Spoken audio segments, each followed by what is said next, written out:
Bendito seja o nome do Senhor. Nós vamos abrir aqui no livro de Efésios, capítulo 5, versículo 12 em diante. Diz assim: porque o que eles fazem em oculto, até repetir, é torpe. Mas a imoralidade sexual e todas essas coisas, essa Bíblia aqui está diferente, viu, irmãos? E todas essas coisas se manifestam, sendo condenadas pela luz, porque a luz tudo manifesta. Pelo que diz: desperta, ó tu que dormes, e levanta-te dentre os mortos, e Cristo te esclarecerá. Portanto, vede prudentemente como andais, não como nécios, mas como sábios, remindo o tempo, porquanto os dias são maus.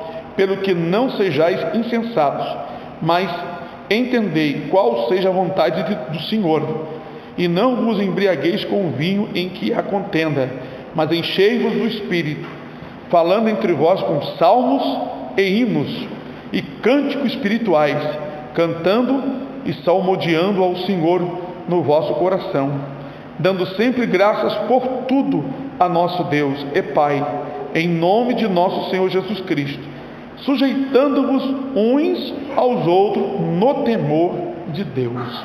Amém. Paulo escrevendo uma carta, aos irmãos gentios de outra nação, falando sobre pessoas que praticavam coisas que não agradavam a Deus. Bendito seja o nome do Senhor.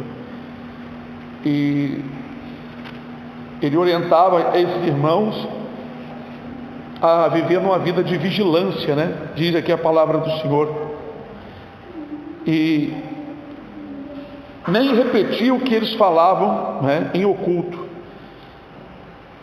e outras coisas mais, que se praticavam e como se praticam até hoje.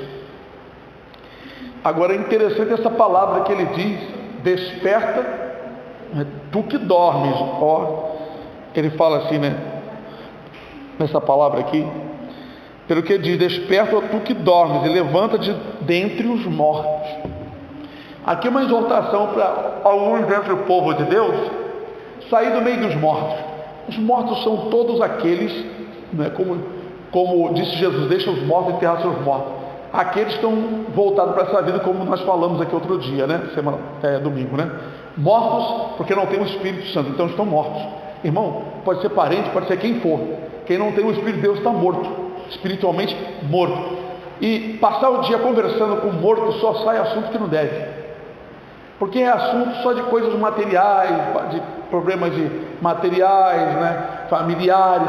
Não sai assunto das coisas de Deus. É muito difícil, é mais fácil os mortos, fazer nós dormir com eles ali na morte deles, do que nós falar da vida e eles se ressuscitarem.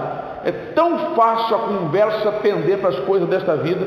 Então, quando nós estamos no meio de pessoas que vivem no pecado, falam palavras feias, que até repetir é torpe, é feio, é pecado a gente até repetir. É torpe, o que eles fazem oculto, até dizê-lo é torpe, é torcido, é feio, é inadequado para nós. Então, não devemos nem repetir o que eles falam, na verdade, segundo a palavra de Deus, por causa da santidade que nós temos. Nós temos uma vida de santidade, e o Espírito de Deus habita em nós. Então, nós não podemos fazer semelhantes a eles. Eles não têm o Espírito Santo, eles têm um outro Espírito. Nós temos o Espírito de Deus. Não podemos manchar o Jesus em nós. Não podemos fazer como eles fazem. Parece que eles têm liberdade. Eles não têm liberdade. Eles vivem presos, nos palavrões, presos na bebida, presos em assuntos que está sempre dentro do coração. Nós não. Nós falamos da graça de Deus, falamos do amor de Deus, falamos das coisas de Deus, porque o Senhor, Ele habita em nós. E o assunto de Deus é o assunto celestial, é o assunto da vida eterna, Por isso que aqui antes, o versículo antes do texto que nós estávamos lendo aqui, diz aqui, não comuniqueis. Comunicar é ter comunhão, é ter ligação. Não comuniqueis com as obras infrutuosas das trevas, antes condenai-a. A Escritura também, o apóstolo Paulo fala assim, que as más conversações más que não agradam a Deus, corrompem o nosso bom costume. Se nós não vigiarmos, passa o dia todo conversando com assunto inconveniente, não é? Fala de um, fala de outro, só fala das coisas materiais. Não dá nem tempo de nós pensar nas coisas de Deus se a gente não vigiar. Por isso que vem essa exortação aqui, não é, irmão? Despertar os que estão dormindo, não é? E se levantar do meio dos mortos. Porque quando a gente se desperta a buscar a Deus, como diz Jeremias 33:3, né?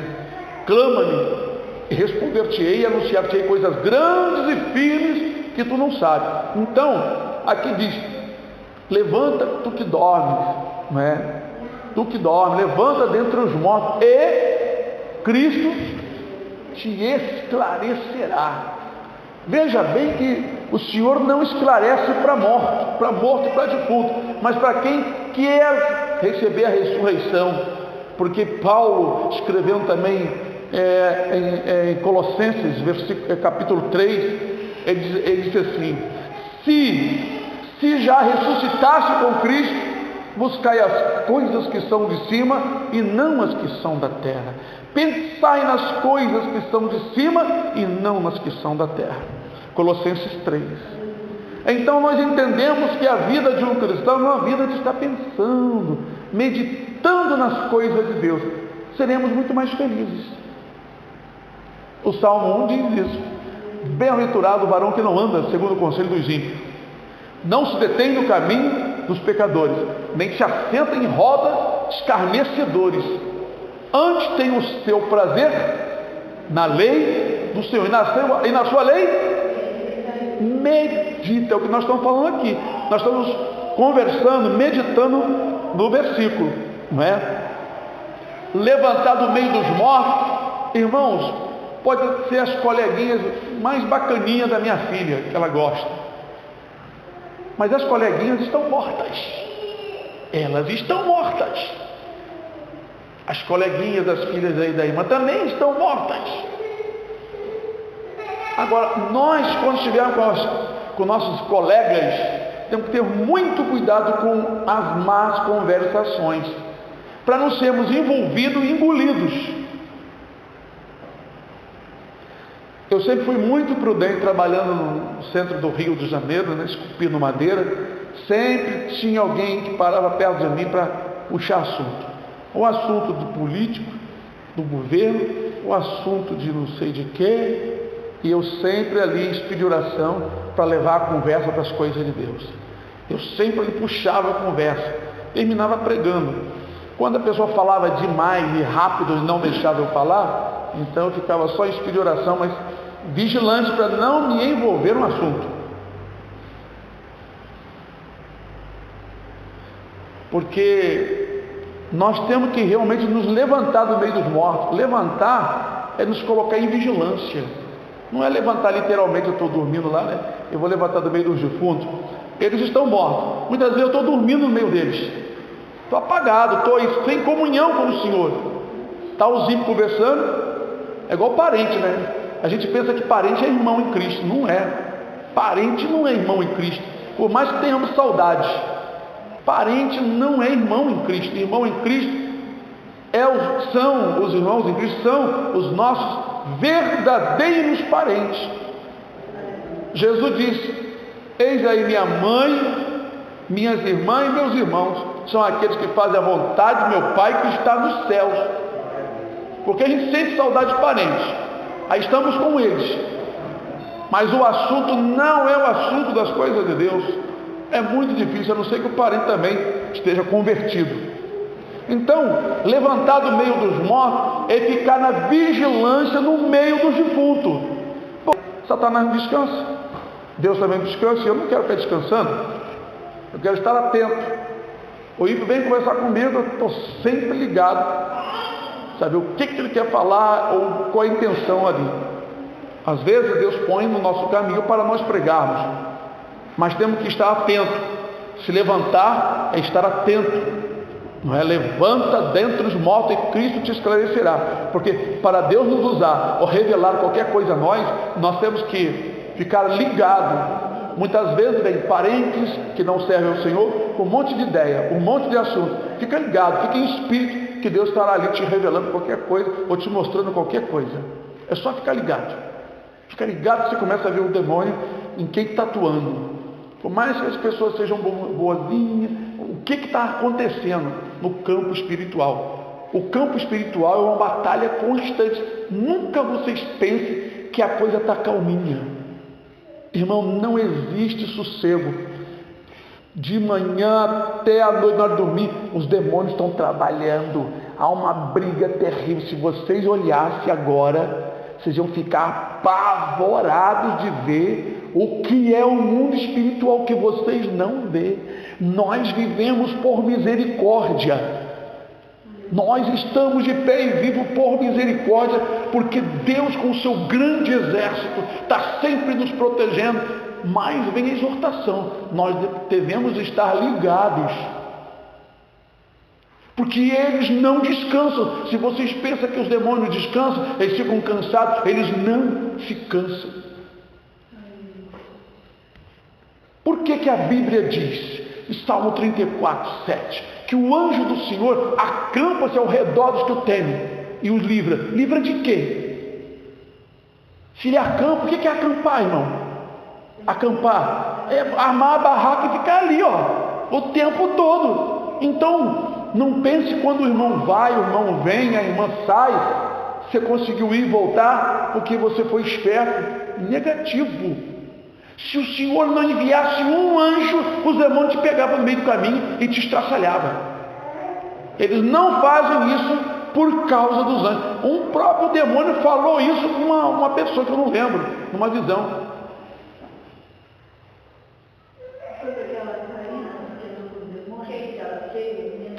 Não, eu vi um outro testemunho. Eu vi um outro testemunho de que o próprio Espírito falou que quando a pessoa sai, filho até de crente, a mãe está lá em oração, Deus envia um anjo para guardar, porque senão os demônios eles já acabam com a pessoa, mata mesmo. E Deus, por sua misericórdia, tem aí mandado o seu exército. Por isso que Paulo falou que o Senhor é salvador de todos os homens, principalmente os fiéis.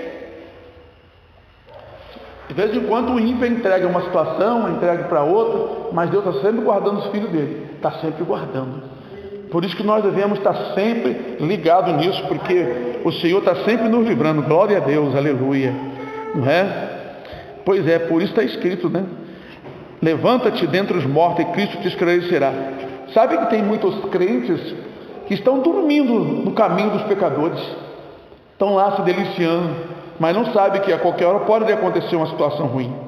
Portanto, vede prudentemente, versículo 15, como andais, não como néscio. Néscio é a pessoa que não tem entendimento, é néscio, mas como sábios, aproveitando o tempo, ou remindo o tempo, porquanto os dias são maus. Os dias são maus. Os dias não são bons. Os dias são maus.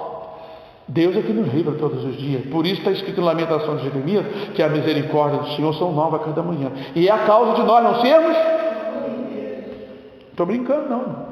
Graças a Deus, Deus me traz muita mensagem na minha cabeça para eu poder pregar para vocês, para confirmar o que eu estou falando. É a causa de não sermos consumidos.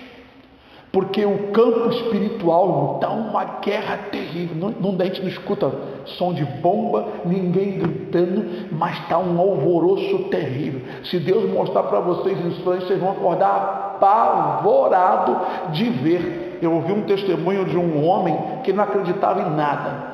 Ele acreditava em espiritismo, que ele morria e voltava. Aí um dia, não sei o que aconteceu, ele estava com muito dinheiro no bolso, documento. Não sei se ele infartou. Ele disse que ficou o tempo todo 2 metros, Deus permitiu ficar 2 metros, ou a mais um pouquinho, acima do corpo dele. E ele queria falar com as pessoas, ele caído ali, por causa do dinheiro que estava ali, o documento, e ele não podia voltar para o corpo. Ele disse que olhou, era muitos demônios. Era muitos demônios agindo em um, agindo em outro. Demônio da prostituição, demônio do roubo, demônio da cobiça, e cada um acompanhado. Uma vez uma irmã lá no centro do Rio veio me contar uma visão que ela teve. Ela disse que sonhou que ela estava olhando as pessoas na beira da praia. Só que do lado de cada pessoa na beira da praia tinha um vulto preto. E todo o movimento que a pessoa fazia, aquele vulto fazia. Quando vinha a onda, a pessoa ia correndo assim, o vulto também fazia o mesmo gesto. Aí nadava, voltava, e vinha aquele vulto preto junto. E ela veio me contar o que era aquilo. Eu falei, irmã, esses são os demônios que acompanham os ímpios. Eles só vão levar na hora certinha. E ali tem todo tipo de demônio. Um é de prostituição, outro não sei de quê. Cada um preparado. Um da embriaguez, outro do vício, outro da inveja, outro da contenda, da porfia, outro do roubo, e assim vai. Cada pessoa ímpia. Um dia eu fiz um estudo assim: ninguém está sozinho. Está na internet. O homem nunca está só. O homem nunca está só. Ele pode estar só de Deus, sem Deus, está só, mas está sempre acompanhado. O anjo do Senhor acampa ao redor daquele que o tem, ou quem acampa ao redor da pessoa é um demônio. Não tem ninguém neutro na terra. Aquela pessoa não tem nem demônio andando com ele, nem tem um anjo. Não existe não. Isso não existe não. É um controle muito grande. Então o exército do Senhor é grande, o exército do inimigo também é muito grande. Por isso que devemos orar, agradecer a Deus pela noite, agradecer pelo dia, em tudo dar graça, porque está havendo um combate. Enquanto o irmão está lá em sua casa, ou no seu trabalho, até reclama do dia, saiba de certo, que durante o dia o exército do Senhor batalhou a teu favor. Se não deu certo o que você queria, agradeça. Como está escrito aqui, em tudo dai graça, não murmureis. Muitos irmãos não estudam, não sabem disso, não meditam na palavra. Por que eu, não é? Eu sei, o Espírito Santo me esclarece. Eu medito na palavra.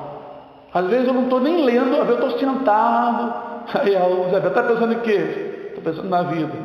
Estou meditando. Eu medito bastante, eu penso muito. Até as coisas que eu vou fazer, antes de fazer, eu fico pensando, eu fico imaginando como que ela vai estar pronta, para ver se dá para eu fazer.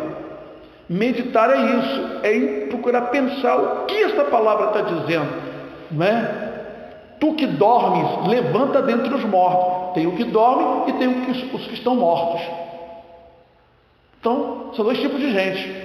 Bom, morto não somos nós, porque nós temos a vida. Nós temos Jesus. Jesus é a vida, eu sou o caminho, a verdade e a vida. Então, o morto não sou eu. Agora, eu posso estar dormindo, como as 5 virgens loucas. Elas estavam dormindo. Dormir significa estar apagado nas coisas de Deus. Irmão, por Deus, que quando eu vou para o Rio, meu coração, quando eu vou chegando lá, eu sinto a alegria, mas em parte eu sinto peso nos ataques. Lá os ataques são muitos. Lá tem gente, tem crente abusado, crente que acha que é crente que está crente que é crente. Assim, sabe, tem um tipo de gente que fala mal, pessoas que não têm um pingo de temor e falam mesmo, sabe? E a bandidagem, e um monte de coisa. Você sente o ar carregado, pesado. Parece que foi o pastor Josué Irones, que não sei se foi ele ou outra pessoa, que quando chegava, não sei se é nos Estados Unidos, no local lá, no aeroporto, chegava assim o clima, ou no outro país, no outro país, né? Na ilha, diz que o ar pesado, demônio, muito demônio. Muito demônio. Onde tem poucos servos de Deus, não é? Poucos anjos estão ali trabalhando. Por isso que a Bíblia diz: orai pela paz da cidade. Quando existe irmãos e irmãs na presença de Deus, Deus começa a abençoar o lugar. Você já viu como é que Deus começou a mudar esse lugar? Desde que nós viemos para cá, primeiro nós passamos quase um ano orando para dar uma chuva. Agora, como é que Deus mudou? De vez em quando uma chuvinhazinha, igual essa noite, uma chuvinha, depois de novo, depois deu mais uma regadinha. Deus está deixando de tudo, a terra tão seca. Mas se nós começar a arrear nossas armas, começar a murmurar, começar a relaxar, ficar relaxado nas coisas de Deus, o Senhor Deus começa a retirar as bênçãos também. Então, nós temos que se despertar, porque isso é vontade de Deus. que nós andemos ligados com os céus. Glória a Deus. Portanto, vede prudentemente como andais, não como honestos, mas como sábios, remindo o tempo, porquanto os dias são maus. Pelo que não sejais insensatos, mas entendei qual seja a vontade de Deus. Qual é a vontade de Deus? A Bíblia diz, essa é a vontade de Deus, a vossa santificação, não é? Que cada um, diz assim, e cada um saiba possuir o seu vaso em santidade e honra. E não vos embriagueis com vinho em que há contenda, mas enchei-vos do Espírito. Esse vinho aqui que o apóstolo está falando, é se envolver com os ímpios na embriaguez, é se envolver com os ímpios nas coisas do mundo, em questões materiais, onde existe contenda, onde existe briga, sabe? Sair fora dessas coisas, diz a palavra do Senhor. Falando entre vós com salmos e hinos e cânticos espirituais, cantando e salmodiando ao Senhor no vosso coração. Irmão, salmodiar é cantar aqueles salmos eram cantados, né? Cantados, falados, não sei exatamente como eles faziam, mas a maioria dos salmos ali, geralmente o salmo era o livro de cântico dos judeus. Então, cânticos espirituais são cânticos que as pessoas começam a louvar a Deus, sair palavras, né? Como às vezes a gente faz aqui, né? Às vezes eu pego o violão, começo a cantar um hino que não existe, né? Outro dia mesmo aqui eu cantei um hino aqui que foi feito na hora, né? Então é assim, ter um coração mais assim de louvor a Deus, porque o cântico, irmãos, não é o cantar forçado na igreja. Eu quero, é você cantar do seu coração. É você louvar a Deus com o seu coração, com a sua alma, sabe? Ao invés de envolver o coração em coisas estranhas. Quer ver uma coisa? Qualquer hora quando você estiver triste, tente cantar um hino ao Senhor. Vai para um lugarzinho e começa a cantar devagarinho. Começa a cantar. Começa a cantar. O demônio da tristeza vai saindo. O espírito ruim vai saindo. Ele não resiste. O Senhor se aproxima porque Ele vê que você está louvando a Ele mesmo no momento de tribulação e as coisas acontecem. Vamos lembrar disso? Duas passagens bíblicas, não é? Uns reis de Israel estavam lá precisando de ajuda. Aí chamaram o profeta, mas o profeta nem queria ver a cara de um dos reis ali por causa do pecado deles, não é? Mas aí o profeta diz assim: trazei-me um tangedor. Tangedor é fazer isso com a tangeira, as cordas da harpa, tanger. Aí o tangedor começou a tanger e tocar a música. Quando começou a tocar a música, o Espírito Santo veio sobre o profeta, porque o Espírito Santo não habitava ainda em ninguém, ele tinha que vir. Então aquela música invocava a Deus, agradava ao Senhor, e o tangedor começou a tanger hino para Deus. Ele não estava tocando para aparecer para ninguém, não, ele estava ali tangendo o instrumento para invocar o nome do Senhor. E de repente o Espírito Santo veio sobre o profeta, e o profeta profetizou para orientar aqueles reis ali o que eles tinham que fazer. Dois homens apanharam muito de chicotadas, Paulo e Silas. Estavam na prisão, amarrados com corrente, não é? Com as costas todas cheias de vergonha e feridas do chicote. Às vezes eles rasgavam a roupa da pessoa para chicotear nas costas nuas. Era doloroso demais, irmãos. Eu não quero experimentar uma chicotada. Eles experimentavam 40 vezes. Então, lá por meia-noite, cheio de dor, eles começaram a louvar a Deus. Começaram a louvar os dois, irmãos. Eu fiz isso quando esse dedo aqui ficou imprensado, né? E quando chegou lá no hospital, depois de 5 horas da tarde, até meia-noite, até 11 horas da noite, que eu fui atendido. Mas para eles costurar, fazer qualquer coisa aqui, né? Eles olharam para ver se tinha arrebentado alguma coisa, tiraram, precisa tirar o raio-x, nem lembro mais. Eu sei que o moço falou assim: vai doer porque eu tenho que aplicar a anestesia dentro da ferida, para poder costurar. Aí tá, eu botei lá e comecei a cantar mais perto que quero estar, né? Não quis olhar. Aí comecei, estava cantando e louvando a Deus. E quando ele terminou, eu falei: já terminou? Já. Aí eu olhei, estava tudo costurado, falei, mas louvei o Senhor na dor, sabe? E ali Deus esteve comigo, né? E assim, irmãos, cantar hino ao Senhor nos momentos de tribulações agrada a Deus, sabe? Às vezes a carne está doendo, às vezes você está com uma situação ruim, mas você está conseguindo louvar a Deus, bem dizer o nome do Senhor. Glória a Deus, aleluia. Então, irmãos, É muito maravilhoso nós louvar a Deus no lugar de estar pensando em coisa ruim. Dando sempre graças por tudo ao nosso Deus e Pai. Irmãos, agradecer a Deus por tudo, às vezes, é uma pergunta que alguns fazem. Será que eu tenho que agradecer mesmo por tudo? Olha, se nós somos servos de Deus e uma situação se levantou, dê glória a Deus. Porque o Senhor está no negócio para operar. Porque se o Senhor está comigo, eu não pequei contra o meu Senhor, então eu devo agradecer, porque o Senhor está operando. Como Jó, quando ouviu a notícia dos seus filhos mortos, de sua fazenda e dos seus empregados, ele disse: louvado seja Deus. Deus deu, Deus tornou. Né? E assim, irmão, que Deus abençoe meus irmãos, né? Outra palavra final aqui: sujeitando-vos uns aos outros. Quer dizer, ninguém sendo superior a ninguém mandando ninguém, cada um, né, se humilhando um diante do outro. Assim a igreja cresce em amor, né, em santidade e obediência, né? Vamos então orar ao Senhor, nosso Deus, irmãos.